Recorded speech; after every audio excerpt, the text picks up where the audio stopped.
Kabanata 1291. Lumuhad at humingi ng tawad. Nagtawanan ng dalawang tao habang naglalakad palabas. Isa ka lang walang isip, baboy na umaasa sa tatay mo. How dare you ask us to apologize? May kakayahan ka ba? Kakayahan. Nilunok ni Braxton ang popcorn at pinunasan ang kanyang bibig. Hayaan mong ipakita ko sa iyo ang aking kakayahan. Habang nagsasalita siya, hinawakan niya sa leeg ang isa sa mga tao. Ang kanyang mga galaw ay kasing bilis ng isang bala na pinaputok.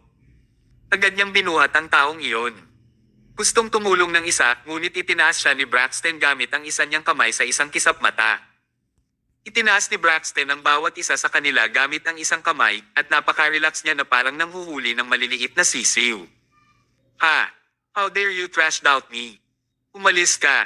Nang gumamit siya ng kaunting lakas, sabay-sabay silang itinapon. Bumagsak sila sa lupa at umubo ng dugo. Tinapik ni Braxton ang kanyang mga kamay para maalis ang mga iyon. Inabot niya ang isang bote ng inumin bago niya sinimulang inumin. Nang makita ng karamihan ang buong bagay, hindi nila namamalayan na nakaramdam ng takot. Ang galing niya. Noong una ay inakala nila na siya ay isang tulala na umaasa sa kanyang ama para makasali sa qualification trial, ngunit hindi inaasahang may kakayahan ang walang isip na ito. Agad niyang pinalis ang dalawang eksperto. Siya ay nakakatakot na mabilis. Hindi nakita ng maraming tao kung paano niya ginawa ang kanyang hakbang. Sa katunayan, hindi dapat husgahan ng mga tao ang isang libro sa pabalat nito. Uminom si Braxton nang madaanan niya si Thomas. Pinanlakihan niya ng mata si Thomas bago siya tumawa at sinabing, "Kilala kita. Ikaw si Thomas Mayo, ang dating Diyos ng digmaan. Sumuko ka sa posisyon at ngayon gusto mo itong bawiin. Hindi ka talaga nahihiya." Habang nagsasalita ay sinadya niyang ihagis kay Thomas ang bote ng inumin na may laman pa.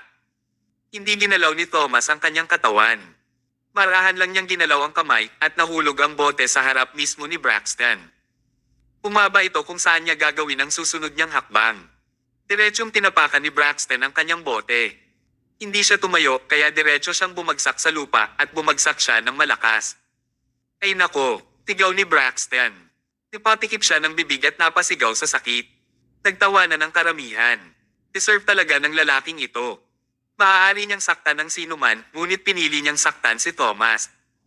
Sino ang hindi nakakaalam kung gaano kahusay si Thomas? Umangon si Braxton bago niya tinuro si Thomas at sumigaw, "You dare to fool me. Pinapatay kita." Bago siya kumilos, lumakad ang referee sa entablado at nagsalita sa malakas na boses sa mga tao sa ibaba. Magandang hapon sa lahat. Natigilan si Braxton at tumangala siya sa entablado. Nagsisimula na ang qualification trial. Thomas Mayo, ang swerte mo. Pero, huwag ka masyadong magpakasaya. Tumakas ka na, pero papatayin pa rin kita sa qualification trial mamaya. Pagkatapos magsalita ni Braxton, tumalikod siya at umalis. Malakas na sinabi ng referee sa entablado, "Hindi namin kailangang ipaliwanag ang aming layunin sa pagpunta rito." Ngayon ang unang round ng qualification trial. Ang panuntunan ay napakasimple.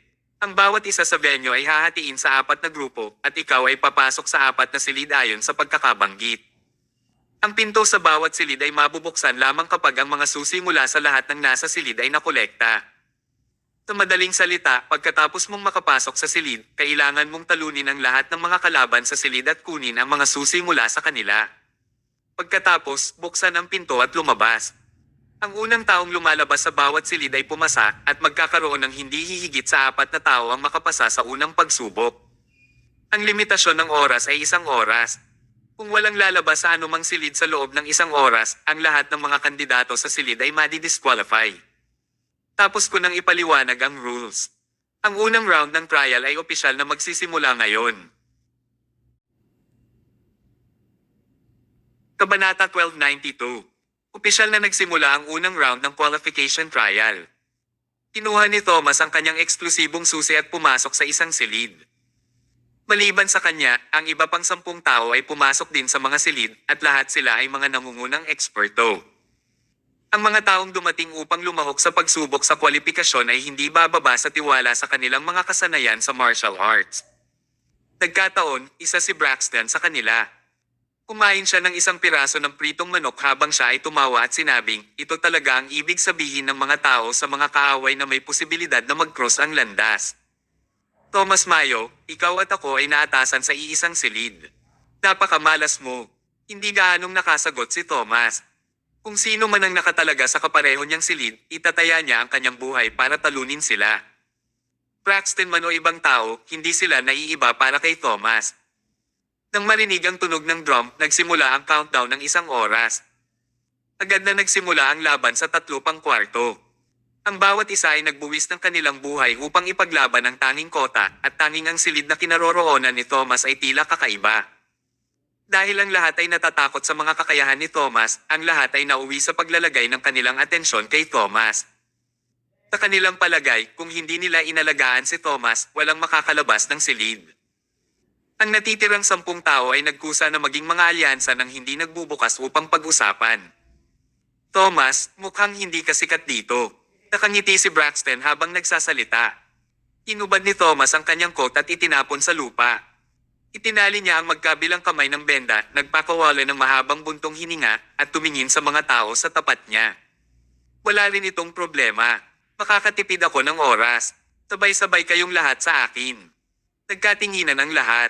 Haha, Thomas, alam naming magaling ka. Pero kahit gaano ka pa katatag, may mas hihigit pa sayo. Hindi kami ordinaryong tao. Kung sasabihin mo iyan, mababa ang tingin mo sa mga tao. Umiling si Thomas. Na-misunderstood mo ako. Hindi kita minamaliit. Hindi kayo tao pero hopeless cases lang dahil sa akin. Mayabang ka. Ang mga taong nagsagawa ng martial arts ay masungit. Paano nila napipigilan ang kanilang mga sarili na insultuhan ng ganoon si Thomas? Sa isang iglap, sumugod ang ilan sa kanila. Masyadong mabagal ang mga galaw mo. Gumawa ng hakbang si Thomas at naiwasan niya ang pag-atake. Pagkatapos, mabilis niyang sinuntok ang tiyan ng kung sino ang susugod. Magwala. Lumipad at tumama sa kisame ng mariin ang taong sinuntok ni Thomas bago ito bumagsak ng malakas sa lupa. Nawala pa ang 2 ngipin niya. Nang makita ito ng ibang tao, hindi nila namamalaya na lumunok sila. Tao pa ba si Thomas? Ang kanilang mga kakayahan ay hindi sa parehong antas. Hindi sapat. Halika ulit. Dahan-dahang naglakad si Thomas palapit sa kanila. Kapag ang mga taong iyon ay hindi na maka-address, sila ay direktang lumabas. Humigit kumulang 8 tao ang naglunsad ng kanilang mga pag-atake kay Thomas ng sabay-sabay. Ibinato nila ang kanilang mga suntok na parang patak ng ulan. Ang kanilang mga suntok ay nagmula sa lahat ng direksyon at si Thomas ay walang mapagtatagwan. Maging si Thomas ay hindi rin nakaiwas sa ganoon kabilas at siksik na pag-atake. Ang problema, kailangan bang itago ni Thomas? Sinusubukan mo ba akong kukulitin? Paano magiging sapat ang mga suntok na ito para sa titulong God of War? Umalis ka, malakas na sigaw ni Thomas. Umikot siya sa parehong lupa bago niya naikuyom ang kamao at mariing itinapon ang suntok. 8 sa mga tao ang sabay na sinuntok ni Thomas at sila ay natambak. Ang pagkakaiba sa pagitan ng kanilang mga kakayahan ay napakalaki. Tinitigan ni Thomas ang mga taong nakahiga sa lupa at nagsisigawan at umiling siya. Kwalipikado ka pa bang makipagkumpetensya para sa titulong God of War na may ganoong kakayahan? Masyado silang mahina. Kabanata 1293. Sa huli, tumingin si Thomas kay Braxton. Ang iba ay natalo at si Braxton na lang ang natira.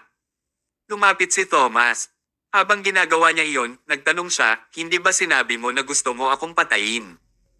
Ang iyong pagkakataon ay narito. Bakit nakatayo ka pa dyan? Si Braxton ay hindi nagmamadali. Walang nagmamadali. Hindi pa oras, walang pakialam niyang sabi.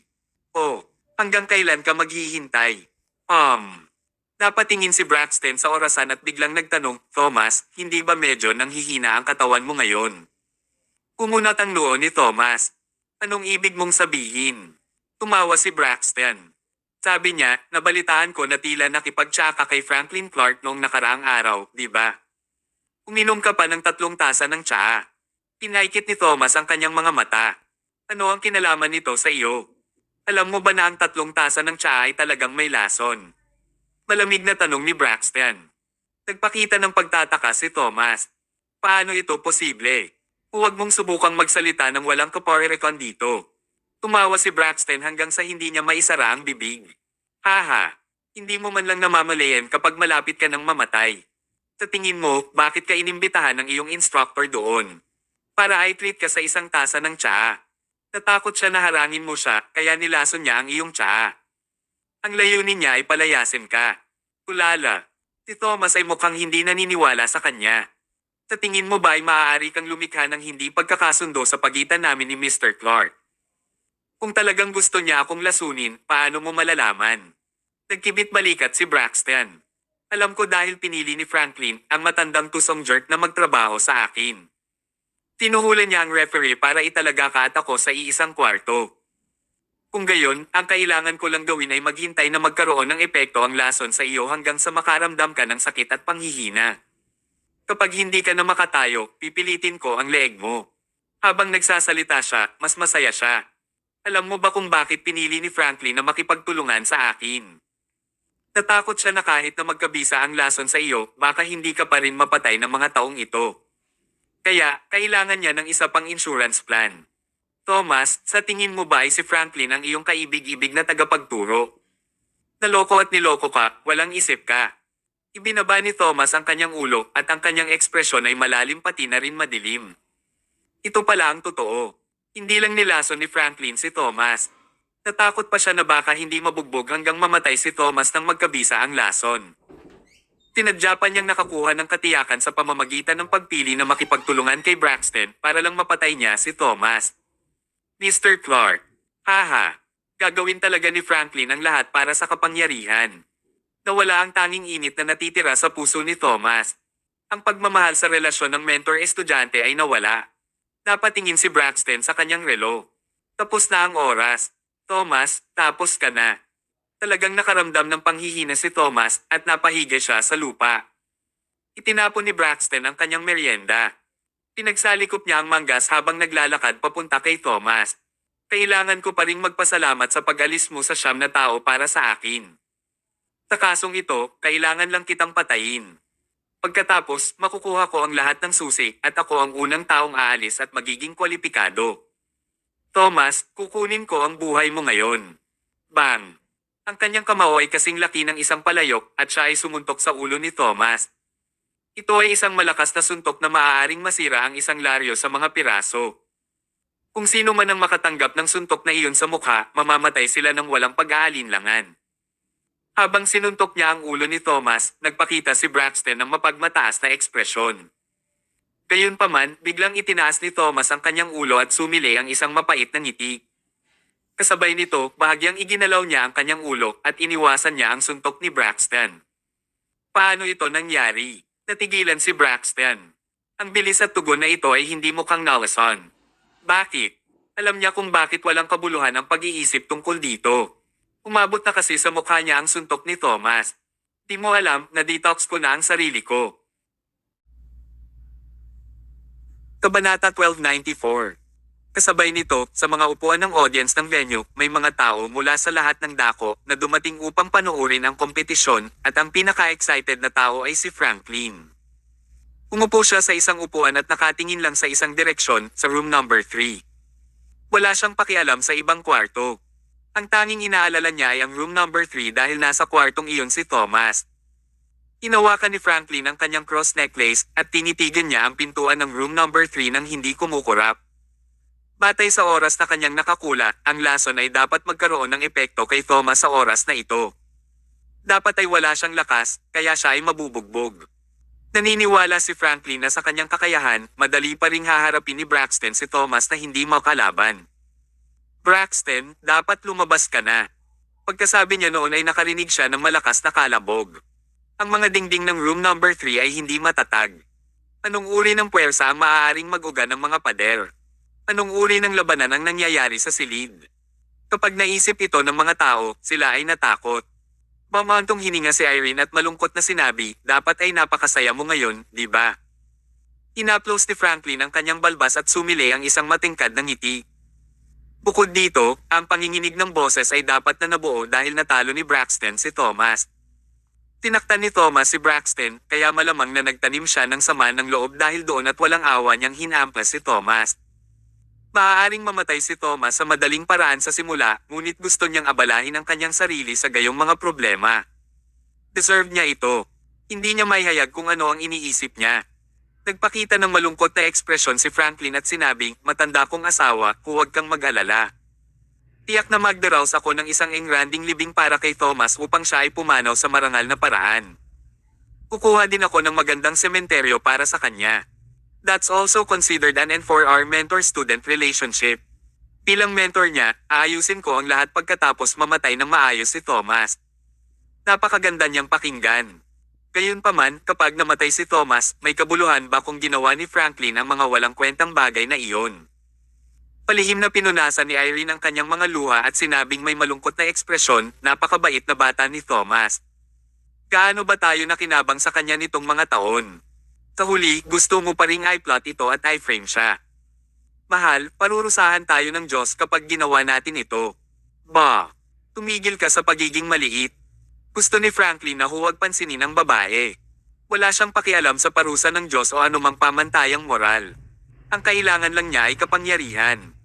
Hanggat maaari niyang suportahan si Sean sa pagkuha ng posisyon, ito ay nagkakahalaga ng paglalagay ng higit na pagsisikap.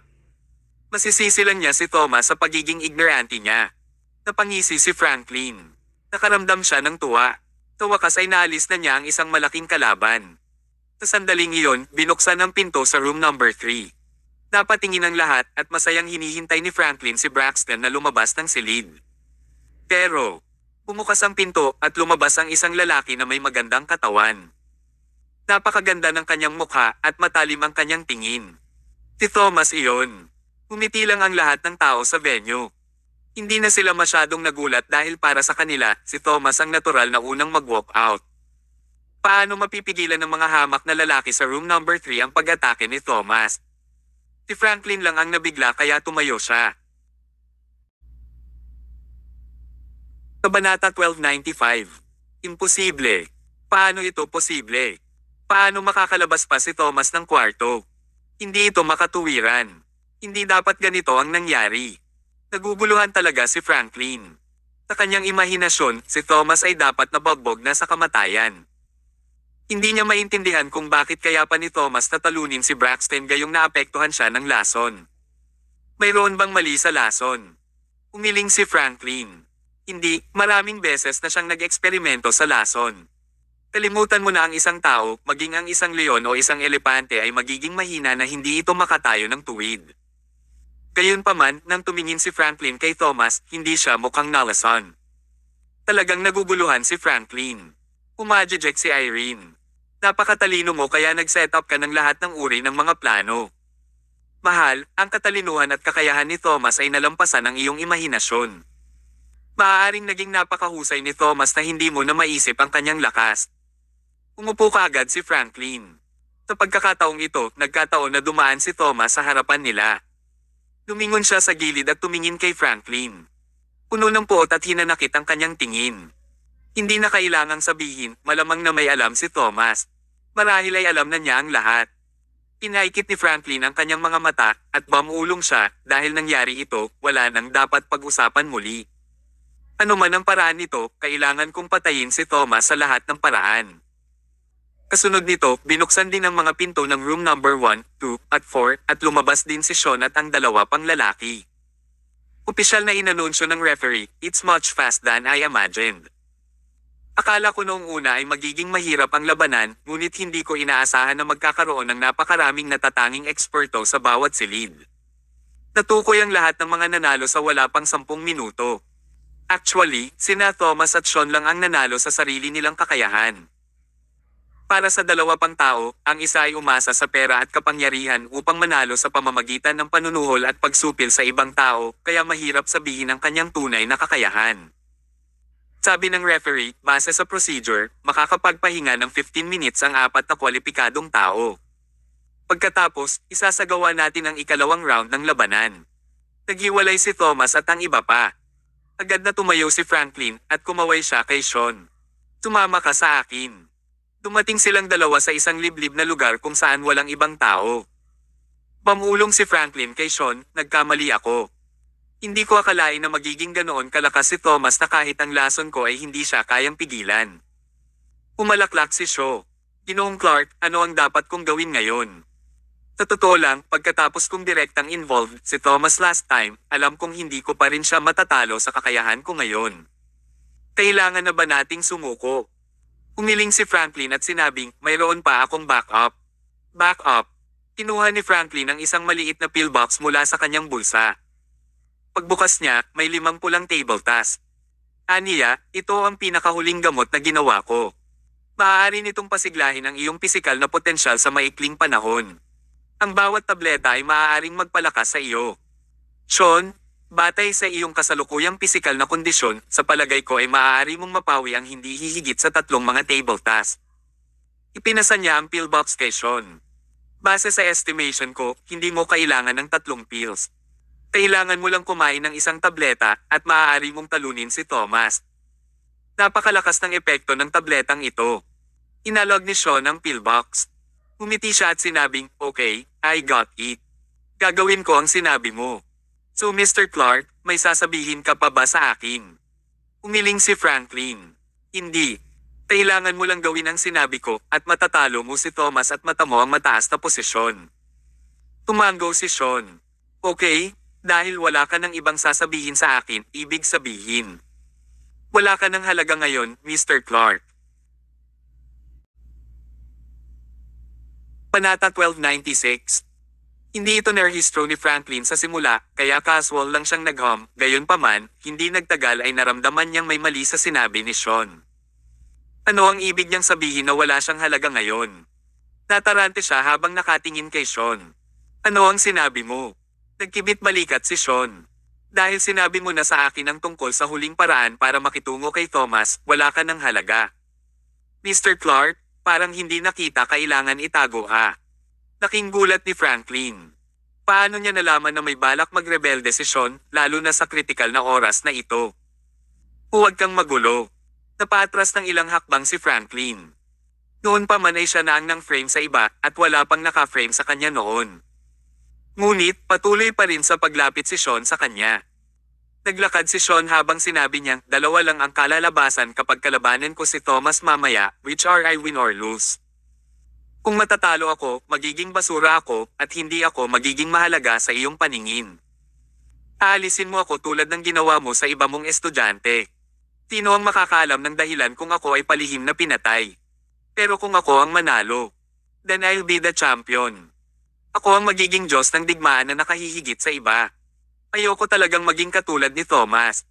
Siya ang Diyos ng digmaan, ngunit kailangan pa niyang manipulahin mo, matandang lalaki. Kaya, kailangan kitang palayasin. Kaya, manalo man ako o matalo, kailangan kitang tanggalin.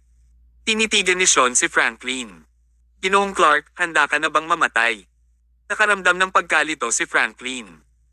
Buong buhay niya ay nagplano siya laban sa ibang tao, kasama na ang kanyang instructor, juniors, at mga estudyante. Gayunpaman, hindi niya inaasahan na sa huli ay sasaksakin siya ni Sean, ang jerk. Pakiramdam niya ay ayaw niya. Tinagmasdan niya si Sean na naglalakad palapit sa kanya, ngunit wala siyang paraan. Siya ay isang matandang lalaki na nagdusa ng matinding pinsala. Paano siya magiging kalaban ng isang mabangis na ligaw na lobo? Sumigaw si Franklin, tulong. Tulong. Ngunit, sino ang darating upang iligtas siya? Para hindi makita ng ibang tao, sinadya niyang dinala si Sean sa tagong lugar na ito kung saan walang makakatukla sa kanila. Nang sumigaw siya ng tulong, imposibleng marinig ito ng iba. May isang paraan lamang upang ilarawan ang kanyang kasalukuyang kalagayan. Deserve niya ito. Tumawa si Sean at sinabing, Mr. Clark, masyado kang desperado sa kapangyarihan. Hindi mo ba alam na matanda ka na? Dapat matagal ka nang nagretiro. Huwag kang mag-alala, mamanahin ko ang iyong pamana at masisiyahan ako sa kapangyarihan para sa iyo. Habang nagsasalita si Sean, diretso siyang lumapit at agad na hinawakan ang ulo ni Franklin. Gustong ko mawala ni Franklin sa pagkakahawak ni Sean, ngunit siya ay sinuntok ni Sean. Isang malaking takot at panghihinayang ang bumangon sa puso ni Franklin. Oo, nagsisi siya. Naalala niya na sinabi sa kanya ng asawang si Irene na hindi maaasahang tao si Sean. Bagamat napakagaling ni Sean, ang kanyang karakter ay talagang mababa at masama. Ibang-iba siya kay Thomas. Dapat matagal na silang nagretiro. Hindi rin sila dapat gumawa ng conflict kay Thomas. Ang pagpili kay Sean ay ang pinakamasamang desisyon na ginawa ni Franklin sa kanyang buhay. Ngunit, huli na ang lahat. Hinawakan ni Sean ang ulo ni Franklin at inilagay niya ang isang kamay sa kanyang bulsa. Ngumisi siya at sinabing, Mr. Clark, pinagtaksilan mo ang iyong junior sa nakaraan at binabalangkas mo ang iyong estudyante ngayon. Nakaramdam ka ba ng sobrang saya at saya tulad ng nararamdaman ko ngayon? Walang masabi si Franklin. Laging sinasabi ng mga tao na inani mo ang iyong itinanam. Deserve din niyang magkaroon ng ganitong ending. Ginoong Clark, please rest in peace. Hinawakan ni Sean ang ulo ni Franklin at walang awa na hinampes siya sa malaking puno ng kahoy sa likod niya. Ang likod ng ulo ni Franklin ay direktang tumama sa puno ng kahoy sa isang kalabog. Agad siyang damyugo. Namatay siya on the spot. Bago namatay si Franklin, tumingin siya sa langit na para bang isang pamilyar na mukha ang dahan-dahang lumitaw sa langit. Thomas. Si Thomas iyon. Naalala niya ang sitwasyon noong una niyang nakilala si Thomas. Naalala niya ang mga sitwasyon kung saan nagsikap siyang sanayin si Thomas at i-promote siya. Naalala niya ang lahat. Tom, mahina niyang bulong. Iyon ang huling naisip ni Franklin bago siya namatay. Direktang bumagsak si Franklin sa lupa kasabay ng isang kalabog at lubos siyang nalagutan ng hininga. Ipinalakpak ni Sean ang kanyang mga kamay para maalis ang mga iyon at sinabi niya, "Bah! Old jerk, how dare you try to backstab me also? Haha, hindi mo ba alam na binabantayan din kita? Sa tingin mo ba lahat ay katulad ni Thomas na maaaring manipulahin mo?" Bah! Pagkatapos niyang bastyusin si Franklin, tumalikod siya at umalis. Bumalik siya sa venue ng qualification trial. Natapos din ang 15 minutong pahinga. Nang tumunog ang kampana, sabay-sabay ding nakapasok sa huling yugto ang 4 na nakapasa sa unang round. Susunod, itutuloy natin ang ikalawang round ng pagsubok na siyang panghuling round. Ang mga patakaran ay napakasimple, ang taong kayang tumayo sa entablado hanggang sa wakas ang siyang mananalo at matatanggap niya ang posisyon ng Diyos ng digmaan. Siya ang magiging pinakamahusay sa pinakamahusay.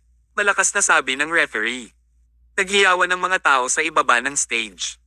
Nakatingin ang lahat sa entablado habang hinihintay ang huling laban. Si Irene lang ang tumingin sa paligid. Hindi niya alam kung saan nagpunta ang asawa. Logically, imposibleng wala si Franklin para sa ganoong mahalagang okasyon. Mahal, nasaan ka? Kabanata 1297. Ang referee ay umalis sa entablado pagkatapos niyang ipahayag ang mga patakaran ng kompetisyon at iniwan ito sa mga huling kalahok. Nakatayo sila sa 4 na sulok ng stage at nagkatitigan. Nang marinig ang tunog ng tambol, opisyal na nagsimula ang paglilitis. Nagkatitigan sina Thomas at Sean. Ang nakita lang nila ay isa't isa at wala silang pakialam sa dalawa pang tao. Ang iba pang 2 kalahok ay nakaramdam din ng pagkabalisa. Sa kakayahan, hindi sila kalaban ni na Thomas at Sean. Pero ayaw nilang sumuko. Ano ang dapat nilang gawin? Umadjejek ng masama ang isa sa kanila. Naglabas siya ng malaking bangkos ng pera mula sa kanyang bulsa at sinabing, "Hoy, kayong 3, makinig kayo sa akin. Kung handa kayong tumalon sa entablado, gagantimpalaan ko ang bawat isa sa inyo ng $10 million na cash. 10 milyong dolyar. Magkakaroon ba ng pake ang 3 tao sa entablado tungkol dito?" Lumingon si Sean sa gilid at tumingin sa kanya. "I'm giving you 3 seconds to get off the stage yourself," walang pakialam niyang sabi. Takot na takot ang tao sa titig ni Sean na halos naiihina niya ang sarili. 3, 2, 1.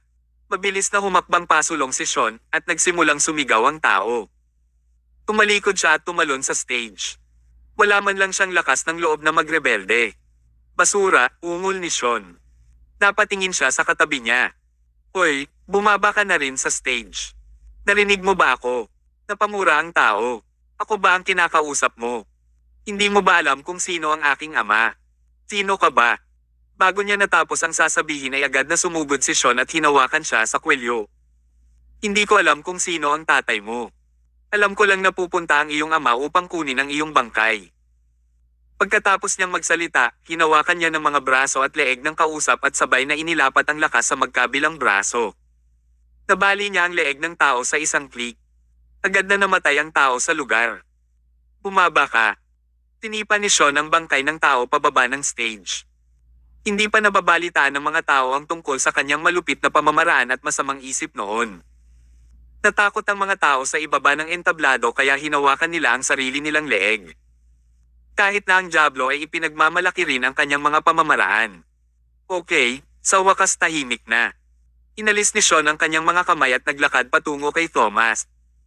Habang naglalakad siya, sinabi niya, "Thomas, sa totoo lang, hindi kita pinapahalagahan sa simula. Ngunit ipinakita mo talaga sa akin ang iyong kakayahan noong nakaraan, at pinatunayan nito na mas mahusay ka kaysa sa akin. Magaling. Ikaw lang ang lalaking kinikilala kong mas mahusay kaysa sa akin sa mundo." Huminto si Sean medyo malayo kay Thomas. "Ngunit hindi ako magiging mas masama kaysa sa iyo magpakailanman. Thomas Mayo, buksan mo ang iyong mga mata at tingnan kung gaano kakilakilabot ang aking paglaki pagkatapos ng lahat ng oras na ito." Boom! Bigla niyang sinugod si Thomas na parang leon. Ang kanyang bilis ay napakabilis. Pinaikit ni Thomas ang kanyang mga mata. Bahagya niyang pinatagilid ang katawan at iginalaw niya ang mga kamay sa itaas at ibaba ng bawat isa. Sa isang kisap mata, iniwasan niya ang kaliwang kamay ni Sean habang pinipigilan ang kanang kamay. "Wow, Thomas, malakas ka talaga. Halika ulit." Si Sean ay patuloy na naglulunsad ng kanyang pag-atake ng paulit-ulit at ang kanyang mga pamamaraan ay lubhang mabangis. Nakaramdam ito ng malamig na panginginig sa kanilang mga gulugod. Ito ay isang labanan sa isang makadiyos na antas. Marami sa kanila ang unang nag-isip na sila ay may kakayahan na maging Diyos ng digmaan. Nang makita nila ang pag-atake ni Sean, hindi nila maiwasang mapabuntong hininga. Buti na lang at hindi sila nakasali sa kompetisyon. Kung nakatagpo nila si Sean, namatay sila sa lugar na wala pang 3 galaw mula kay Sean. Nakatutok ang audience sa panunood ng laban at tanging si Irene lang ang patuloy na tumitingin sa paligid. Hindi niya makita si Franklin. Habang pinag-iisipan niya ito, lalo siyang nakaramdam ng kakaiba. Nasaan na siya? Takot na takot ba siyang panoorin ito sa ganitong oras? Ito ay hindi kamukha niya. Tumayo si Irene at umalis sa upuan niya. Naglakad siya sa direksyon kung saan nauna si Franklin. Naglakad-lakad siya at tinawag ang pangalan nito habang hinahanap si Franklin. Sa wakas, nang lumiko siya at dumating sa isang maliit na kagubatan, nakita niya ang figure ni Franklin. Upang maging tumpak, nakita niya ang bangkay ni Franklin. Samahan daw si Franklin sa pulo ng kahoy at umupo sa lupa. Nakasubsob ang kanyang ulo sa kanyang balikat at puno ng dugo ang kanyang katawan. Nabasa rin ng dugo ang lupa. "Mahal," sigaw ni Irene at mabilis na tumakbo. "Mahal, huwag mo akong takutin. Gumising ka, mahal." Sumigaw siya ng malakas, ngunit imposibleng buhayin niya ang isang patay na tao. Hinawakan ni Irene ang bangkay ni Franklin at patuloy siyang umiiyak. Maya-maya pa, pinunasan niya ang kanyang mga luha at sinabi sa tonong humihikbi, "Sean pala. Dapat siya yon.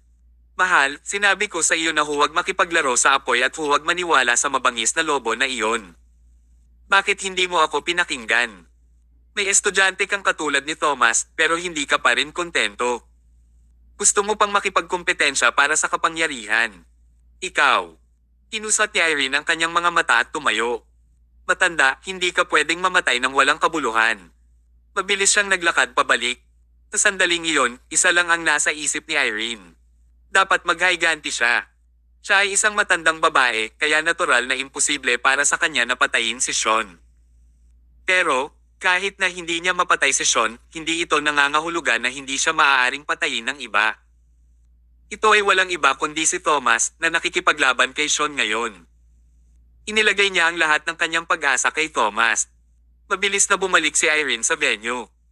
Tumayo siya sa ibaba ng entablado at sumnigaw, "Tom, si Mr. Clark ay pinatay ni Sean Murphy, isang malupit at masamang tao. Kailangan mong ipaghiganti siya." Kabanata 1298. Ginoong Clark, siya ay. Biglang nagulat si Thomas.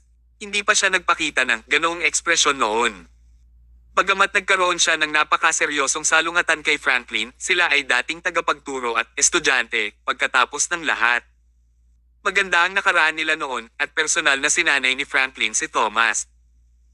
Kinasusuklaman ni Thomas si Franklin, ngunit hindi pa rin niya madaling makalimutan ang kabaitan ni Franklin. Pumikit si Thomas at bahagyang itinaas ang ulo para ilabas ang galit. Matapos ipagkanulo ni Franklin ang lahat, hindi pa rin siya nag-iingat. Kahit anong mangyari, hindi niya alam na mamamatay siya sa ganoong paraan. Sa makatuwid, palaging sinabi ng mga tao na dapat mong i-enjoy ang sandali. Hindi mo dapat laging inaabangan ng bukas dahil baka wala ka ng bukas. Iminulat ni Thomas ang kanyang mga mata at tumingin kay Sean. Bakit mo ginawa iyon? Pumalaklak si Sean. Pinuksan niya ang kanyang mga braso at sinabing, bakit? Kailangan mo pa bang itanong? Kailangan ko bang kontrolin ni Franklin Clark tulad mo sa buong buhay ko? Thomas, kailangan mong magpasalamat sa akin. Naalis ko ang isang malaking problema para sa iyo. Kung hindi dahil sa akin, baka matagal ka nang na-frame ni Franklin. Totoo ang sinabi ni Sean tungkol dito. Kung hindi namatay si Franklin, iko-frame niya si Thomas sa buong buhay niya. So, may ginawa bang pabor si Sean kay Thomas? Umiling si Thomas at ngumiti ng mapait. Sa seryosong tono, sinabi niya, mayroon man o wala ang sama ng loob na kinasasangkutan ni Mr. Clark, isang tao lang sa pagitan ko at ikaw ang mananatiling buhay ngayon. Tumango si Sean. Kahit na palagi kaming magkaiba ng opinyon, sumasang-ayon pa rin ako sa mga sinasabi mo tungkol dito. Thomas, mula sa sandaling umakyat ako sa entablado, hindi ko naisip na hayaan kang manatiling buhay. Great, parang ang bossy ah. Iyon ang unang pagkakataon na naging seryoso si Thomas. Nanatili siyang nakatitig kay Sean. Pagkatapos, gumalaw siya ng mabilis na parang kuneho. Agad na sinugod ni Thomas si Sean, at ang bilis nito ay hindi maabutin ng mga mata ng tao. Akala ni Sean ay mabilis na siya, pero grabe pa rin siya kumpara kay Thomas. Bakit? Bago pa ito nerehistro ni Sean ay naghagis na ng suntok si Thomas. Bang! Mariin niyang ibinato ang isang suntok sa balikat ni Sean at agad na na-dislocate ang balikat nito. Hindi pa ito katapusan. Agad na tumalon si Thomas bago niya idiniin ang kanyang katawan ng sobrang lakas. Ang kanyang mga tuhod ay tumama sa dibdib ni Sean sa isang kalabog na bunggo siya mga 8 metro ang layo. Nagpumigla si Sean na tumayo at umubo siya ng dugo. Hindi siya binigyan ni Thomas ng oras para magpahinga. Mabilis na lumapit sa kanya si Thomas at patuloy na binato si Sean ng suntok na parang patak ng ulan. Erg! Masakit na sigaw ni Sean. Matagal nang sinanay si Sean, ngunit hindi pa rin siya makasabay sa mga hakbang ni Thomas. Ang kakayahan ni Thomas ay talagang nakakatakot. Hindi siya maaaring manalo. Ito ang pinakatotoong iniisip ni Sean. Umalis ka. Binigyan ni Thomas si Sean ng isang sipa sa likod. Diretsong lumipad palabas si Sean at matigas na napahiga sa sahig. Para siyang namamatay. Ang mga tao sa simula ay inakala na ang kanilang mga kakayahan at lakas ay magiging kahit sa labanang ito, ngunit isang landslide na, tagumpay ang hindi inaasahang nangyari. Mas may kakayahan si Thomas kaysa kay Sean. Sa ibaba ng stage, nagpunas ng pawis ang mga kalahok na natanggal. Si Thomas ay hindi kapanipaniwala. Anong uri ng pamantayan ang taglay ng labanang ito? Bubugbugin na sana sila hanggang sa maihi sila sa stage. Kabanata 1299. Thomas, ang iyong kakayahan. Ang pinakamataas sa mundo. Pero kahit nauna ka sa rank, hindi ibig sabihin na matatalo mo ako. Habang nanunood ang lahat, naglabas si Sean ng pillbox sa bulsa. Pagkatapos, itinaas niya ang kanyang ulo at agad na kinain ang lahat ng 5 tableta sa loob nito. Pinalaan siya ni Franklin na 3 pildores lang ang makakain niya. Pero, paano naging posible na makinig si Sean sa kanya? Kung 3 pills lang ang makakain ni Sean, bakit bibigyan siya ni Franklin ng 5 pills sa halip na 3 pills lang? Isa lang ang dahilan. Ipinagpalagay ni Franklin na hindi matatalo ni Sean si Thomas gamit ang 3 table task. Kaya, naghanda siya ng 5 tableta mula pa noong una. Kahit na ang mga function ng katawan ni Sean ay pinatuyo, gusto pa rin ni Franklin na patayin si Thomas. Dahan-dahang bumangon si Sean. Ang mga table tasks ay nag-activate ng lahat ng kanyang pisikal na pag-aandar. Ngayon, hindi na siya makakaramdam ng anumang sakit at ang tanging nasa isip niya ay lumaban. Tumalikod si Sean at tumingin kay Thomas bago ito ngumisi at sinabing, Thomas, sinadya ni Mr. Clark na inihanda ang tabletang ito para sa iyo. Natakot siya na hindi kita mapatay, kaya inihanda niya ang mga tabletang ito. Gusto mo pa ba siyang ipaghiganti ngayon? Napakasakit ng tanong niya. Oo, sino ang handang maghiganti sa taong gustong pumatay sa kanya? Matibay man ang kanilang mentor-student relationship, hindi rin naman santo si Thomas. Sa oras na ito, may sumigaw sa ilalim ng entablado, Hoy, referee, bakit siya umiinom ng pills? Hindi ba ito labag sa panuntunan? Nirehistro ito ng referee.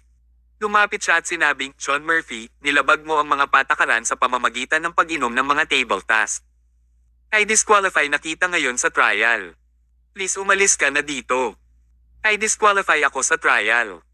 Hinawakan ni Sean ang kanyang noo gamit ang isang kamay, itinaas ang kanyang ulo, at tumawa ng malakas. Tumigil ka sa pagbibiro. Sa palagay mo, mahalaga ba ako sa pagsubok sa kwalipikasyon na ito? Sa palagay mo ba ay desperado akong maging Diyos ng digmaan? Ang gusto ko lang ay talunin si Thomas.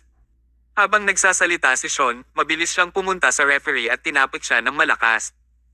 Ang ulo at leeg ng referee ay umikot ng 3 round, at siya ay agad na namnatay. Nakakabaliw ito. Baliw na baliw si Sean ngayon. Wala siyang pakialam sa anumang kahihinatnan. Wala siyang pakialam kung mamamatay siya. Ang tanging inaalala niya ay kung kaya niyang talunin si Thomas. Kahit minsan lang manalo, sapat na iyon. Thomas, hindi pa tapos ang laban natin. Tuloy tayo. Sumugod si Sean at sumuntok. Pumalakpak si Thomas at inaway siya. Batay sa tila normal na ritmo, madaling masira ni Thomas ang pag-atake. Gayunpaman, sa hindi inaasahang pagkakataon, lumipad si Thomas ng 8 metro pabalik na parang nabangga siya ng isang malaking truck. Bumagsak siya sa lupa kasabay ng isang kalabog. Paano ito nangyari? Medyo nagulat si Thomas. Sa oras na ito, napakalakas ni Sean na kahit si Thomas ay hindi makalaban sa kanya. Halimaw talaga si Sean. Tumawa ng malakas si Sean. Lakas. Pakiramdam ko ay puno ng lakas ang katawan ko na patuloy na lumalabas ngayon. Sinabi ni Thomas, ang mga tabletang ito ay nagpapalakas sa mga function ng iyong kakayahan sa katawan. Energetic ka na ngayon, pero kapag na-overdraw na ang function ng iyong katawan, tiyak na mamamatay ka. Bakit mo ginawa ito? Itinaas ni Sean ang kanyang kamay. Wala akong pakialam kung mamatay ako o hindi. Thomas, ang mahalaga lang sa akin ay kung matatalo kita. Muli siyang sumugod at nagpakawala ng suntok. Sa nakaraang aralin, hindi ito direktang tinanggap ni Thomas. Sa halip, tumabi siya para iwasan ito. Pero, sa pag-iwas niya ay muli siyang binato ni Sean ng isa pang suntok. Anong meron, Thomas? Mukhang mas mabagal ka ngayon. Isang malakas na suntok ang natamo ni Thomas mula kay Sean at natamba. Inawi ni Sean ang buhok niya. Nako, pasensya na. Hindi sa naging mas mabagal ka, pero dahil naging mas mabilis lang talaga ako. Kabanata 1300. Ipinakita ni Sean ang bangis ng isang lobo nang walang kamali-mali. Ang sino mang makatagpo sa kanya ay pira-piraso. Kahit na ang Diyos ng digmaan ay hindi maaaring samantalahin ang mabangis na lobo na ito. Siya ay isang baliw na tao na lalaban sa iyo hanggang sa kanyang huling hininga. Kahit na ito ay nangangahulugan ng kanyang kamatayan. Ang mga manunood sa ibaba ng entablado ay napalunok. Nakakakilabot siya. Sa kabutihang palad, hindi sila lumaban hanggang sa huli, kung hindi, si Sean ay pumutol sa kanila. Sa gitna ng karamihan, namutla ang kutis ni Iris. Alam niyang wala ng gaanong lakas si Thomas. Matapos malason si Thomas noong nakaraang araw, naubos na niya ang kanyang lakas para sa detoxification. Pagod na ang kanyang katawan, at hindi pa siya nakaka-recover. Kahit na nagpahinga siya buong araw kahapon at nakakonsumo ng maraming supplement, naka-recover lang siya ng kaunti sa matinding injury, kaya 70% na lang ang lakas niya. Malaking problema rin ang kanyang physical fitness. Inihanda muna ni Thomas na tapusin ang laban ng sabay-sabay. Tinong makakaalam nakakalag ka rin siya ni Sean sa overtime. Bukod, naging isang hindi kapani-pani walang presensya si Sean sa tulong ng mga table task. Sa pagharap sa ganitong bersyon ni Sean, dehado na si Thomas. Not to mention, hindi na siya kayang suportahan ang kanyang katawan. Siya ay nakatadhana na matalo. Kung matalo siya, mamamatay siya. Kinagat ni Iris ang kanyang mga ngipin at handa siyang sumugod sa singsing anumang oras. Kahit pagalitan siya ni Thomas, hinding-hindi niya mapapanood si Thomas na binugbog hanggang mamatay. Commander, ililigtas kita. Sa ring, tumayo si Thomas, ngunit naramdaman niya ang kanyang sarili na huminga ng mas mabigat at ang kanyang likod ay basang-basa sa pawis. Napailing si Sean, ngumiti at sinabing, anong problema, Thomas? Mukhang wala ka sa mabuting kalagayan. Oh, naalala ko na. Si Mr. Clark ay tila nag-treat sa iyo ng tsaa noong nakaraang araw. Hindi masarap ang tsaa, tama ba? Maliwanag, masasabi ni Sean na may mali. Huminga ng malalim si Thomas, tumayo at nag-pose na parang patuloy na lumalaban. Hoy, kaya mo pa bang lumaban? Ikaw talaga, Thomas. Malakas talaga ang kalooban mo. Nakaka-touch naman ito. Pero, hindi ako sanay na nakikita kang ganito. Umalis ka na at magpakamatay ka na rin. Sumugod si Sean at napakabilis niya kaya hindi nakasagot si Thomas.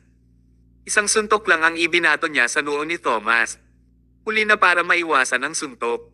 Itinaas ni Thomas ang kanyang braso upang labanan ang pag-atake ni Sean.